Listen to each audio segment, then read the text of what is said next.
So once again, hello guys. Nandito ako ngayon sa aking roof deck garden uli. So, ayan, namumunga na yung aking talong. Mataba naman siya, ayan. Pero hindi yan ang minu ko ngayon. Kasi bubot pa yan yun. Okay, isa pa lang bunga, pangalawa pa lang doon sa kabila. Ang menu ko ngayon ay adobong kangkong. Ayan. Diba? Ayan.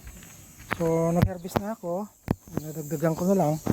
Natala, hindi ko iniisip na i-video. Kasi, video na lang. Oh. Yan. So, dami ko nang in-harvest. Ayan. So, taba sila. Oh, diba? Sa roof deck ito. So, saan ka na makakita na roof deck may kangkungan? Ganyan lang yun. Oh. Yan. Oh. Oh, libre na naman to. Hindi ko lang agahan to. Hanggang tanghalian na to. Oh, dami na nito. Baka hanggang gabi pa to eh. Ayan. Diba? Ayan, mga kamatis din ako. Yan. Tomato. Ayan, namumunga na. Namumulaklak na. Ayan. Oh. Siyempre, may mga bulaklak din tayo. Ayan, tingnan nyo. Mga cactus na yan. Oh. Oh, ayan, namumulaklak na rin yung aking kulay pulang bulaklak na. Maganda yan pag bumuka. Ayan. So, ito naman, bigay ni Nanay Pat, kapitbahay. Ayan. Oh. Ito, washing machine. Ito, guys, nasira. Ito yung napanalunan ko dati dito sa Homeowners Association na first prize na raffle. Na controversial pa. Pinagbintangan pang nagkaroon ng anomalya sa raffle. Okay?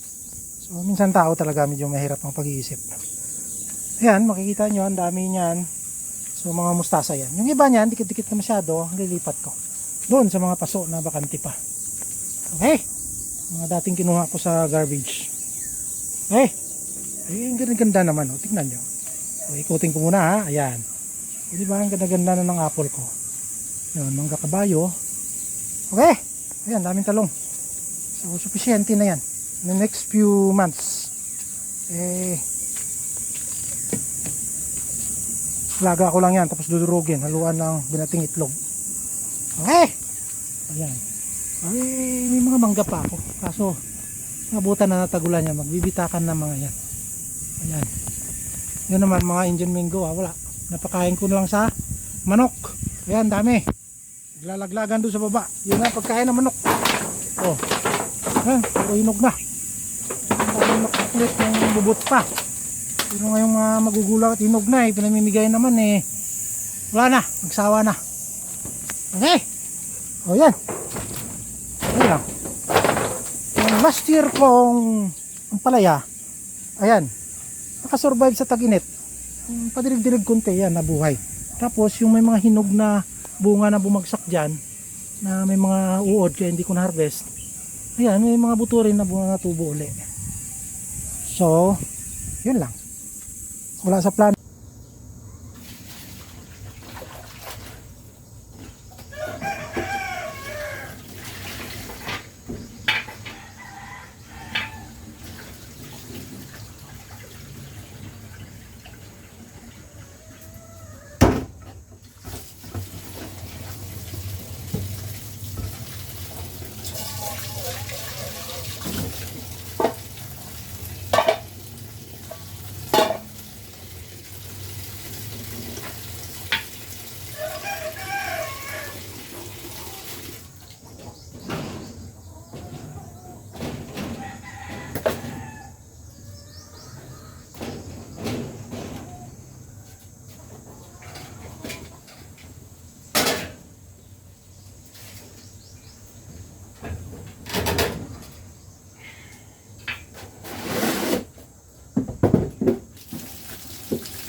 Familiar ba sa inyo to?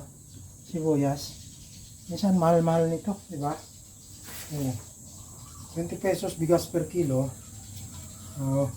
Tapos yung sibuyas. Di ba? Minsan nagiging ano ito presyong ginto. Nagiging jewelry. Oh. Nagiging hiyas. Oh, yan. Nabudol. Sino ba sibuyas queen? Oh. Yung may market dyan. May cartel dyan.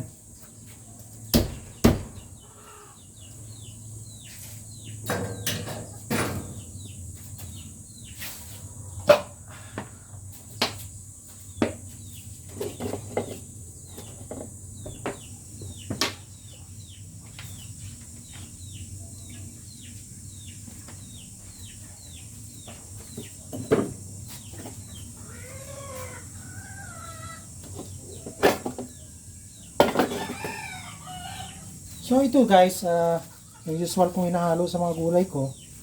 So dried shrimps na maliliit, pino. Tawag sa amin ito sa aming native language, kalkag. Okay? Sa bandang norte, alamang.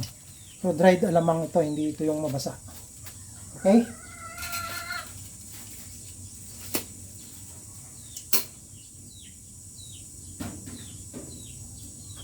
Simpleng mino. Pero para sa mahirap, masarap na rin ito. Saka itong aking kangkong kasi bagong pitas. Diba? So, fresh na fresh talaga. Imagine mo, tali ngayon sa palengke niya, 10 piso isa. Eh, hindi lang isang, hindi lang, limang tali yan. Dami niyang dinulay kong yan. So, bawang sibuyas, kamatis lang. Yan lang. Simpleng menu. Oh, itong bahay.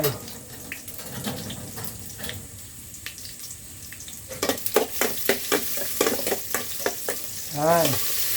Yung mga pagkain mahirap.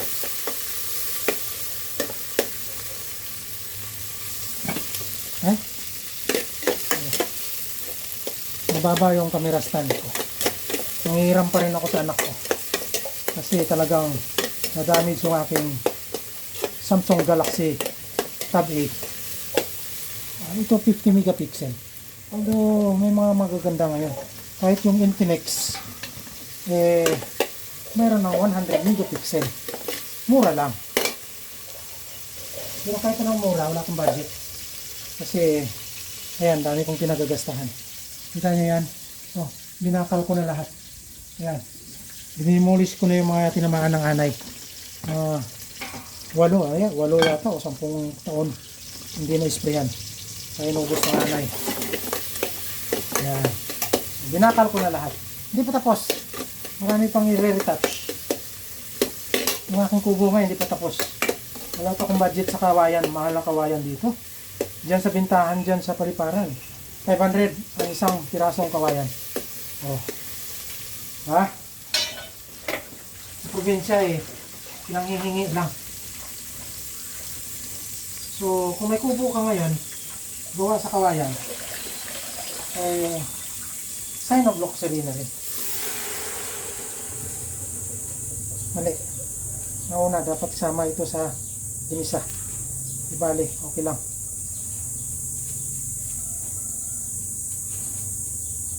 Yan.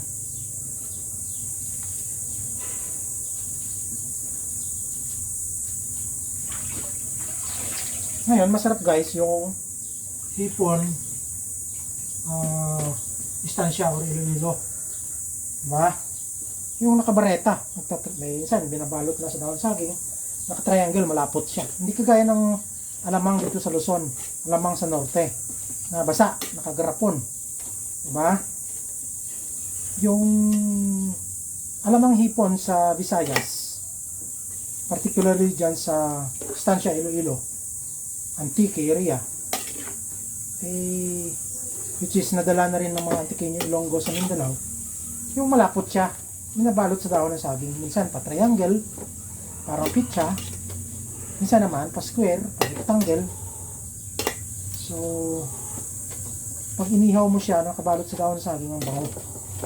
So, pwede mo siyang ihawin, halo rito sa adobong kangkong. Pwede namang diretso mo na ihalo. Siyempre pag ganito, lagyan mo rin ng soy. Diba? Toyo. Hindi toyo ha? Toyo. Yung toyo sa utak yun. Oh. So, yun lang. Napakasimpleng menu. Pero masarap na to. Oh.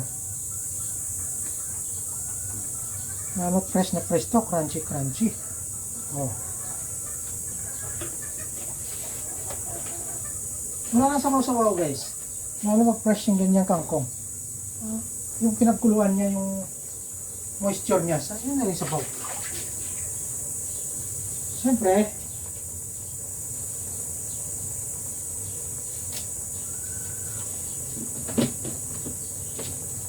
sa panahon ng tag-ulan, hindi na nawawala sa akin yung haluan ng paminta. Yan, paminta, yan. Black pepper na pino. Para mabango-bango. Saka mayroon kang natural na prevention sa sipon, ubo. Kasi antibacterial ito eh. Diba? Pag nagkakaroon ng bulutong, kulugo yung pabo, kaya manok, whether Texas man yan o edible na Tagalog,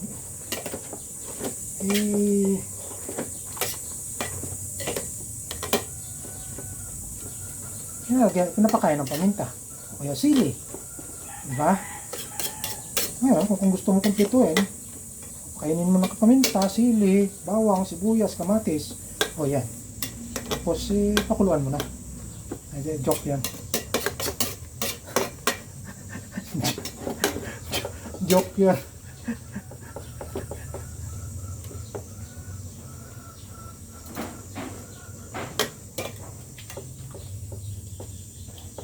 Sarap. Bahala na kayo kung lagyan nyo ng bitsin o magic sarap. O ano man dyan, ginisa. Hindi naman tayo nag-i-endorse ng product. Kung lalagyan nyo, di okay lang. Kunti lang. Kung lagyan nyo. Okay. Ayun. Ito na. Yun lang oh. Oh. Ang tawag dito sa English guys ay water spinach. Kangkong. Water spinach. Kaya akala nyo kangkong hindi social. Social din yan. Spinach din yan. Oh. Healthy pa. Oh. Diba? Oh. Water spinach. Okay. Ayun. Kakain na ako.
siya masyado